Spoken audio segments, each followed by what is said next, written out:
The Lord be with you. And with your spirit. A reading from the Holy Gospel according to John. Glory to you, O Lord.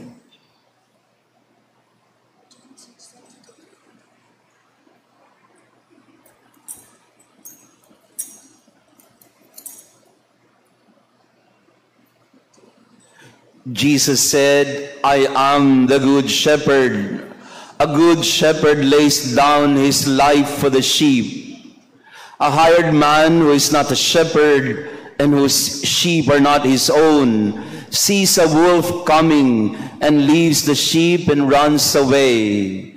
And the wolf catches and scatters them. This is because he works for pay and has no concern for the sheep. I am the good shepherd, and I know mine, and mine know me, just as the Father knows me, and I know the Father, and I will lay down my life for the sheep. I have other sheep that do not belong to this fold. These also I must lead, and they will hear my voice, and there will be one flock, one shepherd. This is why the Father loves me, because I lay down my life in order to take it up again. No one takes it from me, but I lay it down on my own. I have power to lay it down, power to take it up again. This command I have received from my Father. The Gospel of the Lord. Praise to you, Lord Jesus Christ. Please be seated. Praise be Jesus Christ. Now and forever. Mahina. Praise be Jesus Christ. Now and forever. He is risen. Hallelujah. Hallelujah. Pakibati nga ng good morning ang ating mga katabi. It's a beautiful Sunday morning to be together, and to our online parishioners, thank you also for praying with us. Your intentions are with us as well. Bago po ako magsimula, magandang ipagdasal natin muna yung mga kapatid natin at kapitbahay na naapektuhan kagabi ng malaking sunog diyan sa may Paco, Catholic, no? Pati yung eskwelahan ay nadamay din at marami ding na-damage sa Paco Catholic School. Pero ganun din, pagdasal natin yung mga tindahan na nasunog at gayon din ng mga nawala ng kabuhayan. Pagdadasal natin ang ating mga kapitbahay at pwede rin nating tulungan kung meron tayong kakayanan. Pero sa araw na ito po ay isang special, mahalagang araw para sa lalo tigit sa mga kabataan. Linggo ng mabuting pastol, linggo ng panalangin para sa bukasyon. Ang Panginoon ang nangangalaga sa atin na kanyang mga tupa, ngunit ang tupa ay kailangan ding makinig sa tinig ng pastol at sumunod sa kaniya. Ang sabi ni Jesus sa ating ebanghelyo, I am the good shepherd. And the Gospel of John gives us three qualities of the good shepherd. First, he lays down his life for the sheep. Iniaalay niya ang kanyang buhay para sa kanyang mga tupa. He knows his sheep as the sheep know him. Kilala niya ang mga tupa. Pinag-aalayan niya ng buhay, kinikilala niya ang mga tupang kanyang minamahal at pinaglilingkuran. And third, the good shepherd gathers his flock. He lays down his life, he knows them by name, and he gathers them so that no one would be snatched from him or be scattered. Yan ang mabuting pastol. Ang pastol ay nag-aalay ng sarili, nagsasakripisyo para sa mga minamahal na kawan, kinikilala niya upang hindi mawala ang kanyang mga tupa at tinitipon niya para sila'y mapangalagaan. Ang mga magulang, ganyan. Mga pastol din sila. Ang kanilang kawan, ang kanilang mga anak. Walang magulang na hindi handang mag-alay ng sarili para sa kanyang pamilya.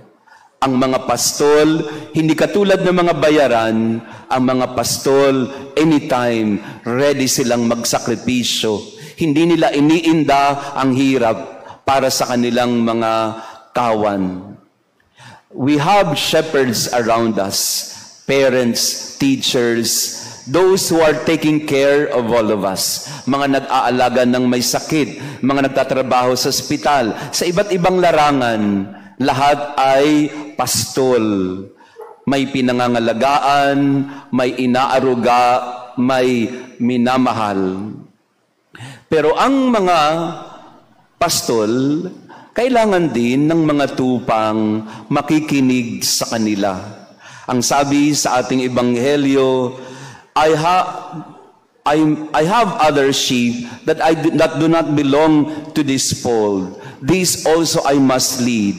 They will hear my voice, and they will be my flock, and I will be their shepherd. Kailangan ding makinig, kailangan ding sumunod ang tupa. This is a relationship of trust between the shepherd and the sheep.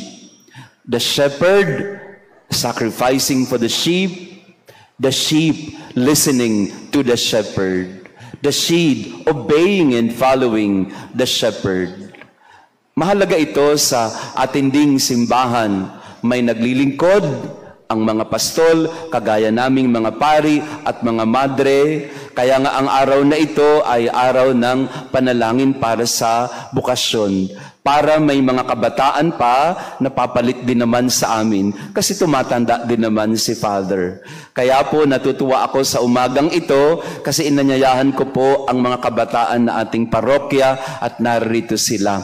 Ang mga bata at kabataan. Pwedeng tumayo kayo, mga young people of our parish. Can you stand up? Mga bata, mga kabataan, ayan, ang mga kapitbahay natin yan. So palakpakan nga natin ang mga bata. Pati na rin ang mga nasa hospisyo, kasama rin kayo dito. At gayon din ang mga bata na nandun sa, yan, sila marami, upo na kayo. Yan. So, yan. Sila po ay marami sa kanila yung ating mga scholar ni Maria na inyo pong tinutulungan sa kanilang pag-aaral. This is my vision as a pastor, as a shepherd of Santa Maria Goretti Parish. Our patron saint, she's a child. She died, she was killed when she was 12 years old. And she was not afraid of sacrificing, offering her life for the Lord. Even if she was very young. And this is our vision and intention for our parish. Na ako nga po, ang pangarap ko po, with all due respect sa inyo po, mga lolo, mga tita, at mga mama, at mga tatay, how I wish sa atin pong parokya, 90% na magsisimba ay mga bata at kabataan. Because this parish is Santa Maria Goretti Parish. This is supposed to be a church for the young, for the children. Ayan. So wala naman pong mga lolo at mga lola, mga tita at tito, no? It means no disrespect to you, but how we wish we could invite more young people to come and be shepherded and cared for by the church, by the parish. So ngayon po, ang mga batang ito mamaya ay magsuswimming. At dito sila sa magsuswimming sa... Alam nyo ba na meron tayong swimming pool dito sa Pius Center? Ayan, so we will treat them for swimming kasi hindi sila pwedeng lumayo, kaya dito na lang muna sila. Baka gusto nyo magpadala ng mga snack, okay din, no? Pero mamaya, pakatapos ng misa natin, meron naman pong tita na magpapakain sa kanila. Dahil meron siyang, nag-birthday siya, kaya sabi niya, Father, magpapakain po ako ng ating mga scholars. Yan, ayaw niyang tawagin tita siya, kaya tatawagin natin siyang ate na lang. Si Ate Mina de Guzman, ayan. Ate Mina, salamat ha sa iyo. Ayaw niyang tumayo. Kasama na rin si Cindy, si Kokoy, at yan. Oh, mga children, magpasalamat tayo kay Ate Mina. Ayan, siya ang ating sponsor sa kanilang swimming at kanilang breakfast mamaya. Why do we do this? Because we want all children to feel that they are cared for. We would like to be shepherds. Tayo pong mga nakatatanda. Let us be shepherds to the young people. Let us be shepherds to the children, to the young. Because if they don't receive love, if they are not cared for, it would be very hard for them when their time comes, when they become adults, when they become parents themselves. If they did not feel loved or cared for, it would be very hard for them to transfer this love and care and affection, intimacy to their children as well. Maganda po na ngayon pa lang ay bigyan na natin sila ng pag-aruga ng isang pastol. So this is our 22nd mystery for the 4th Sunday of Easter. In our 50 Easter mysteries, we ask the Good Shepherd. The Good Shepherd, that is our Lord Jesus Christ, may His heart be transferred and transplanted into our hearts. Si Jesus bilang mabuting pastol, handa niyang ialay at talagang inialay niya ang kanyang buhay para sa atin. At kahit na nga siya ay nasa krus na kabayubay, kahit wala na siyang hininga, ano po ang pinakahuling binigay ni Jesus nung siya'y nasa krus? Patay na siya, wala na siyang buhay. Pero nung sinibat ang kanyang tagiliran, ano ang dumaloy doon? Dugo at tubig. Kahit wala na siyang buhay, nag-aalay pa rin. The life of a good shepherd, like Jesus, is the life of constant offering. Offering, not offending. Offering, not selfishness, or just looking after oneself. It's a constant sacrifice, giving away of oneself to others. Yun din po ang ginagawa ng mga pari, ng mga madre. And may I invite the sisters who are here, can you please stand up din po, mga sisters? Kami po, ng mga sisters, at ako bilang pari, yan. Palakpakan din natin ang ating mga sisters. Yan. Thank you, sisters. Sinikap din namin na sa aming buhay ay maialay ito para sa simbahan. Sina sisters, di ba ang gaganda nila? Pwede silang maging, nung panahon nila, sila yung Bel Mariano nung panahon nila. No, marami silang pwedeng puntahan, marami silang pwedeng gawin, pero pinili nila na magmadre at maglingkod kay Jesus, maglingkod sa simbahan, iniwanan ang buhay na pwedeng siguro mas magaan, buhay na mas masagana siguro, pero hindi. Pinili nila, pinili namin na isa buhay o yakapin ng buhay na ito na tinatawag ng Diyos para sa amin. Siyempre, hindi naman lahat pwedeng maging pari o madre. Baka meron naman sa inyo, mga bata, mga kabataan, na nararamdaman ninyo sa inyong puso na the Lord is calling me.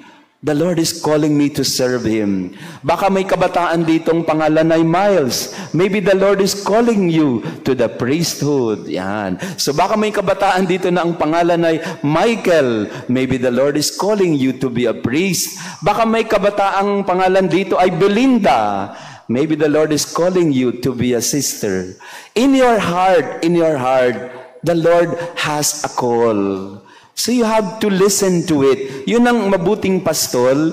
He calls the sheep because He knows them very well.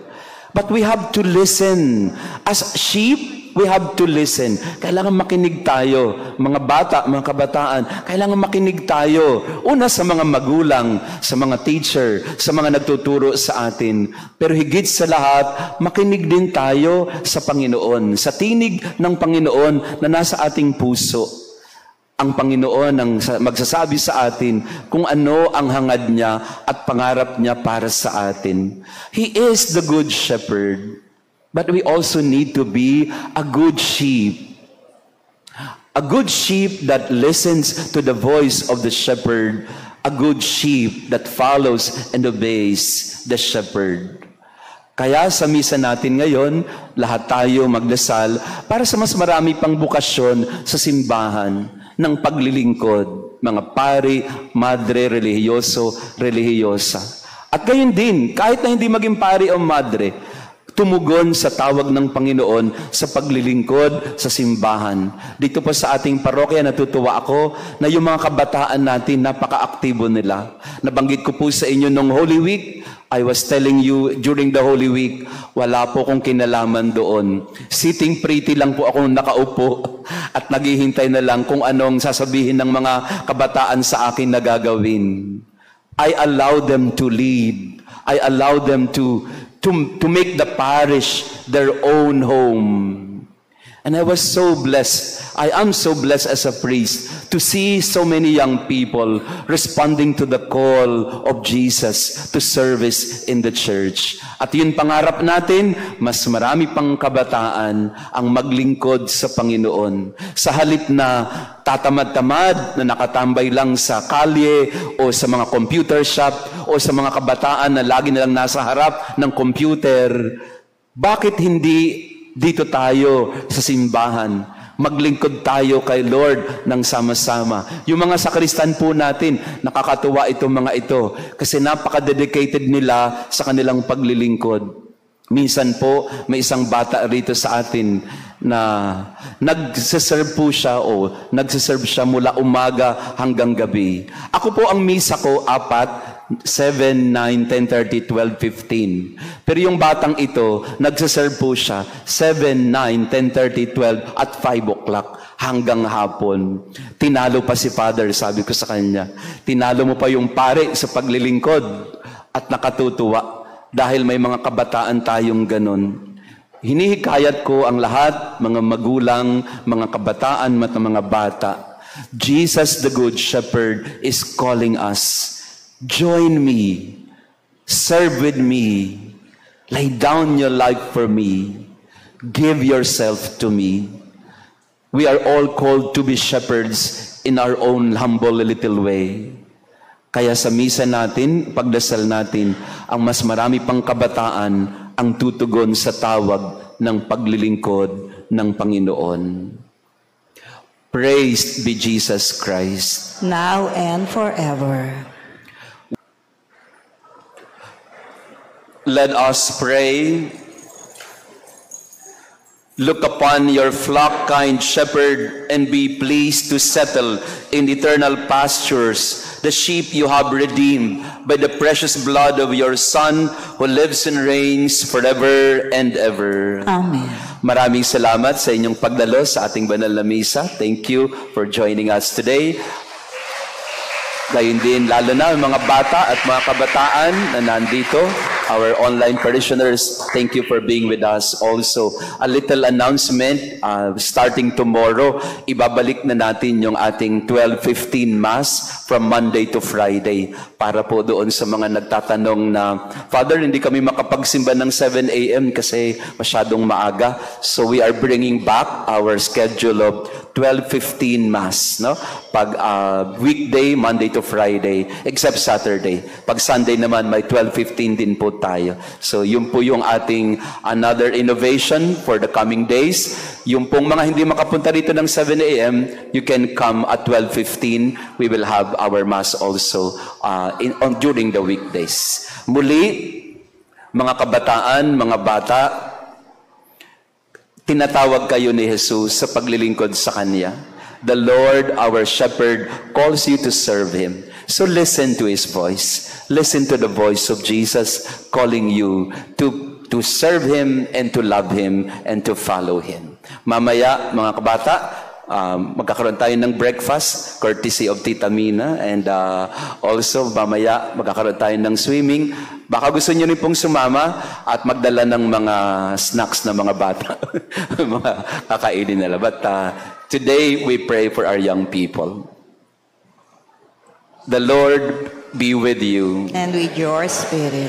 May I ask all the children present to come forward for the blessing of children. Yung mga bata, pwede kayong lumapit sa harapan para sa pagbabasbas sa mga bata.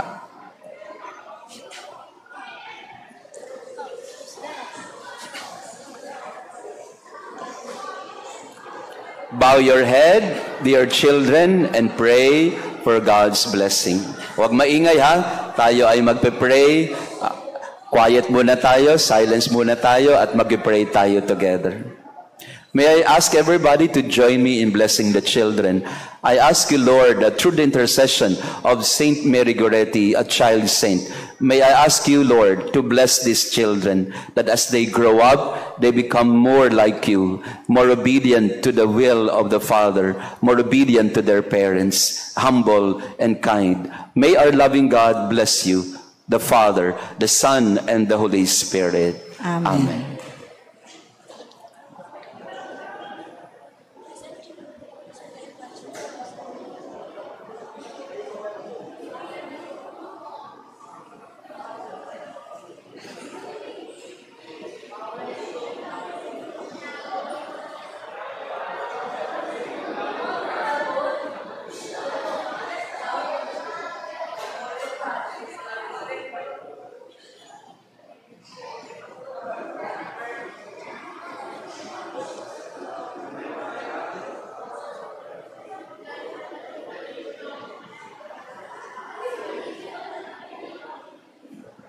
The Lord be with you. And with your spirit. And may our loving God bless you all, the Father, the Son, and the Holy Spirit. Amen. Our Mass is ended. Go in peace. Alleluia, alleluia. Thanks be to God. Alleluia, alleluia.